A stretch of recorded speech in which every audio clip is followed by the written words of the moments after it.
O'zbek shou-biznes olamida o'ziga xos o'rin tutgan Dilnoza Kubayeva kutilmagan intervyusi bilan barchani hayratda qoldirdi. Assalomu alaykum hurmatli tomoshabin, kanalimizga xush kelibsiz. Videorolikimiz ostida bir dona layk hamda podpisatsiya tugmachasini bosib qo'yishni yodingizdan chiqarmang. O'zbekistonda xizmat ko'rsatgan artist Dilnoza Kubayeva doim o'z qadriyatlariga sodiq qoladigan ayol. Xalq orasida u haqda eng qimmat gonorar oladigan aktrisa ekani haqida mish-mishlar tarqalgan. Dilnoza Kubayeva mualliflik huquqi bir film uchun 300 ming so'm haq olgani hamda hozirgi kunda nimalar bilan bandligi haqida so'zlab berdi.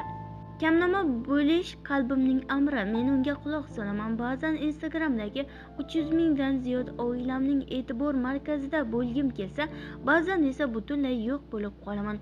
Odamlarning esidan chiqmay deb ko'rinish beraverishni xohlamayman.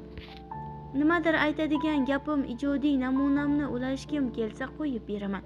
Intervyularga keladigan bo'lsak, boshida ko'p intervyularga boraverib bitta gapni qaytaraverganman. Bitta inson bilan suhbat necha xil ham bo'lardi. Hatto o'zimga o'zimning qizig'im qolmaganday tuyuldi. Shundan so'ng ozroq jahlim ham chiqdi. Ko'nglim yopilishini xohlaydi, deydi u.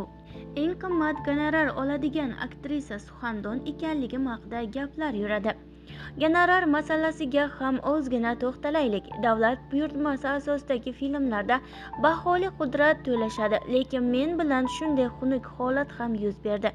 Bir filmda 300 ming so'mdan ziyodroq pul oldim. Qadrimga achinsam ham bu holatni ancha vaqtgacha berkitib kelayotgandim. Bir kun Telegramda jonli efirda suhbat jarayonida shu haqda bir opa qayta so'raverganlaridan keyin beixtiyor aytib yubordim. Bu gap keng tarqaldi. Men quvontirgani adliyachilarimiz bo'ldi. Bu masala uchun kurashish xususida Adliya vazirligidan akamga qo'ng'iroq qilishdi. Biz ijodkorlar uchun ham kurashadiganlar borligidan xursand bo'ldim. Xalqimizda san'atkorlar juda katta mo'yana oladi degan fikr bor. Agar rostdan ham shunday bo'lganda to'y xizmatlariga chiqmasdik, deydi O'zbekistonda xizmat ko'rsatgan artist Dilnoza Kubayeva. Biz bilan qoling va kanalimizni kuzatib boring.